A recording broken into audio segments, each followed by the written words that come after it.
खबर राजधानी जयपुर से। आईपीएल मैचों के दौरान भारी अव्यवस्थाओं की शिकायत। जयपुर नगर निगम ग्रेटर की कमेटियों ने रिपोर्ट दी।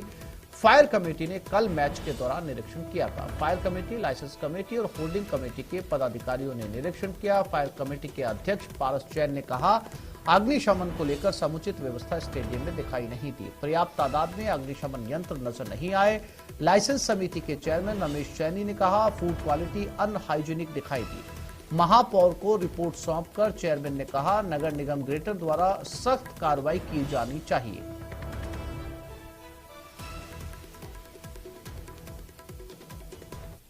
स्टेडियम में हो रहे आईपीएल मैच का मैं एवं मेरे दो साथी चेयरमैन श्री प्रवीण यादव एवं रमेश सैनी, जो कि लाइसेंस समिति और होल्डिंग समिति के चेयरमैन हैं, तीनों ने वहां के अंदर की व्यवस्थाओं का जायजा लिया तो किचन की हालत इतनी बुरी हो रही थी कि जगह जगह प्लेट और प्लेटें पड़ी थी, उनमें सामान बिखरा हुआ पड़ा था। डस्टबिन भरे हुए पड़े थे जिनको बिना किसी मास्क के वैसे ही यूज किया जा रहा था। सोशल डिस्टेंसिंग का कोई पालन नहीं किया जा रहा था। फायर की गाड़ी देखी तो ऐसी जगह खड़ी थी जिसका कोई औचित्य नहीं था, जहां से कोई लोग नहीं निकल सकते। अगर कोई भगदड़ मच जाए तो लोग नहीं निकल सकते। जो फायर के सिलेंडर काम में लिए जा रहे थे वो ऐसे ही पड़े थे जिन पे नोक भी नहीं हटी हुई थी। और महेश दादीच हमारे साथ जुड़ गए। महेश, तमाम तरह की अनियमितताएं सामने आई हैं। जो बफे लगाया जाता है जहां पर तमाम तरह के वीआईपी और सेलिब्रिटीज पहुंचते हैं, उसके बारे में जानकारी है कि ये खाना हाइजेनिक ही नहीं है। जी बिल्कुल, देखिए कमेटी के चेयरमैन है, नगर निगम की 3 समितियों के चेयरमैन पहुंचे थे कल के मैच के दौरान में, और जो व्यवस्थाएं थी वो उस अनुरूप नहीं थी जिस तरह से जो लाइसेंस लेते वक्त और जो एमओयू करते वक्त जो साइन किए जाते हैं जिन शर्तों पे, उनका पालना जो है वो ठीक तौर पर वहां पर नहीं देखी गई। वो भले ही अग्निशमन के मामले में हो, जो अग्निशमन यंत्र लगते हैं उनके मामले में हो, या फिर फूड, जो कि अस्थायी फूड के जो लाइसेंस है वो भी नगर निगम द्वारा लिए जाते हैं। होर्डिंग जो है वो जगह जगह पर लगाए गए हैं, बाहर सड़कों पर लगाए गए हैं, उनकी स्वीकृति उस मायने में नहीं ली गई। ये कहना है नगर निगम की 3 समितियों के चेयरमैन, जो कि लाइसेंस कमेटी के चेयरमैन है, फायर कमेटी के चेयरमैन है और जिस तरीके से होर्डिंग कमेटी के चेयरमैन हैं, वो तीनों यहाँ पर कल के मैच में शामिल हुए और उन्होंने जगह जगह पर घूम करके उसका दौरा किया। वीआईपी स्टैंड जो बॉक्स बनाए गए थे उसमें भी उन्होंने दुर्घटना की आशंका जताई। कहा कि ये क्षमता के अनुरूप नहीं है, ऐसे में जो ये कभी भी जो एक बड़ी दुर्घटना को यहाँ पर न्योता दे सकते हैं। तो ऐसे में कई सारी रिपोर्ट उन्होंने तैयार की है और ये रिपोर्ट अब निगम की महापौर को सौंपा जाएगा।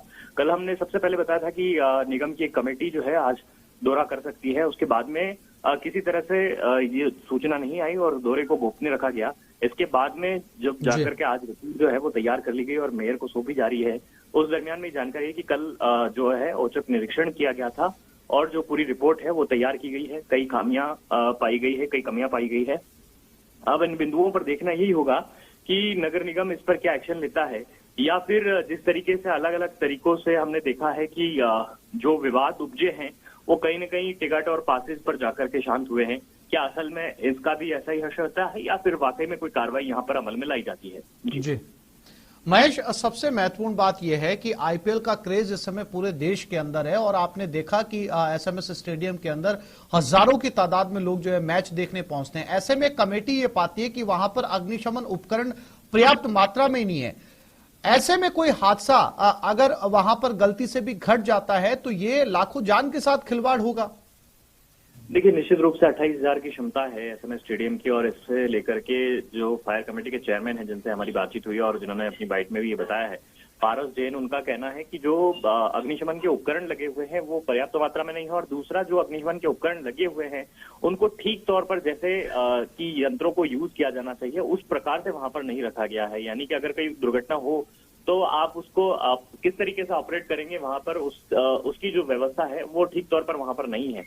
तो ऐसे में कई जो व्यवस्थाएं हैं उसके उन्होंने बिंदु यहाँ पर बनाए हैं और अलग अलग जगहों पर पूरे स्टेडियम में घूमते हुए जो निरीक्षण किया है उसकी रिपोर्ट, यहाँ पालना रिपोर्ट जो है वो तैयार की है, और जो कंप्लाइंस होगी वो अब यहाँ संभवतः नगर निगम की तरफ से राजस्थान रॉयल्स या फिर जो भी मैच के आयोजक हैं उनको भेजी जाएगी और उसके बाद में उनकी जो पालना है उस पर वो पालना कराई जाएगी, या फिर जो कोई कार्रवाई है उसको भी अमल में लाया जा सकता है। जी महेश, क्या अब कार्रवाई की उम्मीद की जाए, कार्रवाई होगी इन तमाम अनियमितताओं को लेकर? देखिए, एक बात जो मैंने पहले भी कहा सिर्फ कि जिस तरीके से हमने ये देखा मैच शुरू हुआ था और उस दरमियान में कई अलग अलग एजेंसियां, अलग अलग लोग जिन्होंने कि अपने अपने विरोध जताए, अपने अपने तरीके से बात को पहुंचाई या हंगामा बखेड़ा खड़ा हुआ, वो कहीं न कहीं अंतर्गतवा जो है जाकर के जो मसला हल हुआ है वो कहीं न कहीं विवाद जो हल हुआ है वो पासेस टिकट को लेकर के रहा है। तो कमोबेश ऐसी चीजें देखने को मिली है और ये कार्रवाई किस तरीके से ये अमल में लग जाएगी या फिर ये मसला भी फिर से टिकट और पासेस में जाकर के हल हो जाएगा या समझाइश इनके बीच में इस विवाद की भी ऐसे ही हो जाएगी, ये देखना जरूर होगा। क्योंकि जिस तरह से खेल परिषद का कल हमने जो विवाद देखा था, कर्मचारियों का जो विवाद हुआ था, उसमें भी उनके जो पासेज रहे थे उस पासेज का विवाद जो है वो जब आश्वासन लिया तब जाकर के। जी महेश, जानकारी के लिए आपका धन्यवाद।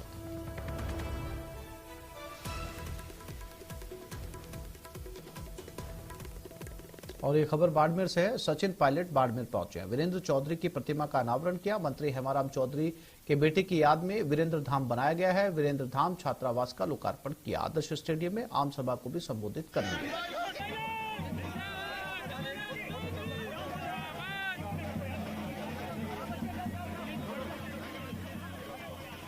तो ये तस्वीरें बाड़मेर से हैं जहां पर सचिन पायलट पहुंचे हैं। वीरेंद्र धाम का लोकार्पण यहां पर किया गया है। वीरेंद्र धाम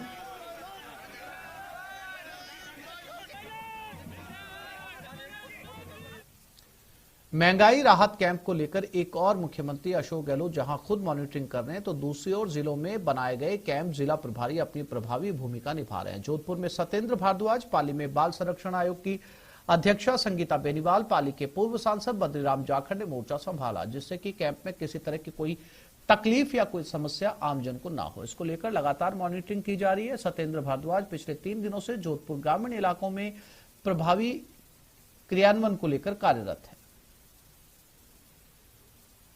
राहत बढ़त, इसको लेकर के महंगाई राहत शिविर लगाए जा रहे हैं और विषय की गंभीरता इसी बात से समझी जा सकती है कि एक और मुख्यमंत्री जननायक अशोक गहलोत खुद मॉनिटरिंग कर रहे हैं, तो वहीं जिलेवार प्रभारी लगाए गए हैं। जोधपुर में सत्येंद्र भारद्वाज के पास जिम्मा है, तो वहीं पाली की जिम्मेदारी निभा रही हैं संगीता बेनीवाल, बाल कल्याण आयोग की अध्यक्ष हैं दोनों, और साथ ही साथ मौजूद है हमारे साथ में बद्रीराम जाखड़ जो कि पूर्व सांसद हैं, और बात करने का प्रयास करते हैं क्या लबो लबाब निकल के आ रहा है, क्योंकि अब तो कुछ समय भी हुआ है, लोगों की समस्याएं भी आपने देखी है, उसके साथ ही साथ क्या माहौल नजर आ रहा है? देखिए, मैं बताना चाहता हूं कि पूरे राजस्थान के अंदर जो माननीय मुख्यमंत्री जी ने इस महंगाई की जो मार से जनता त्रास्त थी उसको राहत देने के लिए बचत राहत और बढ़त के कैंप लगाए हैं। जनता का उत्साह इन कैंपों में दर्शाता है कि जनता को महसूस हो रहा है कि माननीय मुख्यमंत्री जी ने उनकी जो समस्या थी उसको निवारण करने के लिए सही समय पे कैंपों का आयोजन किया है। जनता इसके अंदर आ रही है और जनता आके अपना रजिस्ट्रेशन करा रही है और लाभार्थी जो हैं वो बड़े उत्साह के साथ, मैंने देखा कुछ वीडियो भी वायरल हो रहे हैं, महिलाएं नाच रही हैं, गा रही हैं और उत्साह का माहौल लग रहा है। ये तरह उत्सव के रूप में मनाया जा रहा है ये राहत कैंप। जिस तरह से पाली में जिला कलेक्टर महोदय और सभी अधिकारियों के जैसे अपनी जिम्मेदारी का पूर्ण निर्वहन हो रहा है और हम देख रहे हैं सभी कैंपों में जब औचक भी पहुंचते। राजस्थान सरकार के महंगाई राहत शिविर के राजस्थान प्रदेश कांग्रेस कमेटी द्वारा नियुक्त जैसलमेर जिले के प्रभारी सुनील परिहार जैसलमेर दौरे पर आए। इस दौरान उन्होंने प्रेस वार्ता को संबोधित किया। इस मौके पर हमारे संवाददाता श्रीकांत व्यास ने प्रभारी सुनील परिहार से खास बातचीत की। उन्होंने बताया कि राजस्थान सरकार द्वारा बजट की घोषणाओं को धरातल पर लाने और महंगाई से त्रस्त जनता को राहत दिलाने के लिए महंगाई राहत शिविर शुरू किए गए हैं। राहत कैंप को लेकर लगातार सरकार जो है वो प्रयास कर रही है लोगों तक योजनाओं को पहुंचाने का। और अगर बात करें अब तक के आंकड़ों के, तो लगभग 24 से 25% जनता को जो है जिले में कवर किया गया। 50,000 के लगभग लोगों तक जो है योजनाएं जो है इसका कार्यक्रम चलाया गया। और क्या कुछ जिम्मेदारी आपकी? मैं राजस्थान के मुख्यमंत्री और प्रदेश अध्यक्ष जी का धन्यवाद दूंगा कि मुझे जैसलमेर जिले का प्रभारी बनाकर यहाँ पर भेजा। मुझे खुशी इस बात की है कि ढाणी ढाणी गांव तक और शहरी सब जगह क्षेत्रों में मैं 2 दिन से जा रहा हूँ। लोगों में उमंग और उत्साह है और बढ़ चढ़ के कर रहे हैं। पोखरण में तो जहां पर 60% से ज्यादा लोगों ने नगर पालिका क्षेत्र में पंजीयन करा। और ये खबर राजधानी जयपुर से। महंगाई राहत कैंप को लेकर बीजेपी ने निशाना साधा। बिजली के बिलों का उदाहरण देकर निशाना साधा गया। बीजेपी प्रवक्ता रामलाल शर्मा का बयान सपना दिखाने और समेटने का काम कर रही है कांग्रेस। राजस्थान के मुख्यमंत्री को जादूगर कहा जाता है और जादूगर की जादूगरी अब दिखने में लगी है। होर्डिंगों के अंदर बड़े बड़े इस बात के दावे किए गए कि इतनी यूनिट फ्री, किसानों को इतना लाभ, 2000 यूनिट एग्रीकल्चर के अंदर फ्री, 50 यूनिट को बढ़ाकर 100 यूनिट की गई, 100 यूनिट को बढ़ाकर 200 यूनिट की गई। इस तरीके के दावे किए गए। लेकिन जब आम आदमी, आम उपभोक्ता के हाथों के अंदर जब बिल पहुंचा तो वो अपने आप को ठिकासा महसूस कर रहे थे। सारे के सारे दावे झूठे निकले। 2 कंज्यूमरों के बिल मेरे पास है, जिस कंज्यूमर को मैं दिखाना चाहूंगा। 1497 रुपए का ये बिल आया पिछले महीने और उसके अंदर 235 रुपए ये फ्यूल चार्ज के लगाए गए। बीजेपी प्रदेश अध्यक्ष सीपी जोशी जयपुर पहुंचे, अब राजसमंद के लिए रवाना हो रहे। कहा कर्नाटक में बनने जा रही है बीजेपी की सरकार। सीपी जोशी प्रधानमंत्री नरेंद्र मोदी के दौरे की तैयारियों को लेकर राजस्थान पहुंच चुके हैं, जयपुर पहुंचे हैं, राजसमंद रवाना हो रहे हैं। लेकिन इस दौरान उन्होंने कहा कि कर्नाटक में अब बीजेपी की सरकार बनने जा रही है।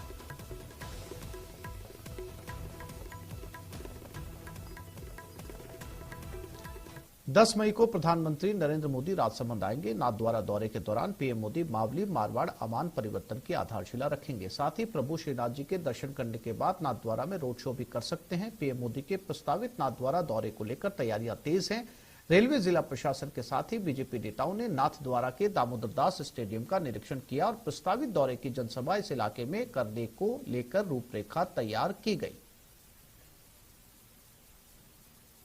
ये संभावित जो प्रोग्राम है पीएम साहब का, यहाँ नाथद्वारा में आएंगे और उस दिन हमारे कुछ रेलवे प्रोजेक्ट हैं उनका शिलान्यास किया जाएगा। तो उसी को लेके हम लोग यहाँ आए हैं और यहाँ व्यवस्था देख रहे हैं कि क्या इस तरह की तैयारी रहेगी, कितने लोग आ सकते हैं, क्या उसी विषय में हम लोग आए हैं। मावली, मारवाड़, अमान परिवर्तन जो राजसमंद की जनता की बरसों से मांग थी, 10 मई को देश के यशस्वी प्रधानमंत्री जी उस कार्यक्रम को प्रस्तावित दौरे में शिलान्यास करेंगे।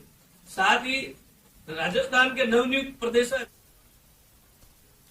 झुंझुनू की स्थायी लोक अदालत द्वारा नियुक्त किए गए न्याय मित्र के गुप्ता का झुंझुनू शहर में असर दिख रहा है। अस्थायी अतिक्रमणों के खिलाफ लगातार कार्रवाई की जा रही है। नेहरू मार्केट के बाद आज सुबह सुबह नगर परिषद की टीम ने रोड नंबर 1 पर भी कार्रवाई की। नगर परिषद के अतिक्रमण रोधी दस्ते की टीम ने बीडीके अस्पताल के बाहर एक रेहड़ी के आगे लगाई गई अतिरिक्त रेहड़ी ठेलों को जब्त किया। अतिक्रमण रोधी दस्ते के राजीव जारू ने बताया कि करीब 50 से ज्यादा ठेलों को जब्त किया गया है। नेहरू मार्केट के बाद में दूसरा नंबर हम बीडीके अस्पताल के पास में जो एक रेहड़ी के आगे 3 रेहड़ियां लगा रखी थी, न्याय मित्र श्री के गुप्ता जी ने हमारे को निर्देश दिए थे, आयुक्त महोदय ने भी निर्देश दिए हैं कि उनमें एक रेहड़ी आप आगे से छोड़ो, बाकी की सब हटा दो। उसी के लिए कार्रवाई की जा रही है। तो इस बुलेटिन में फिलहाल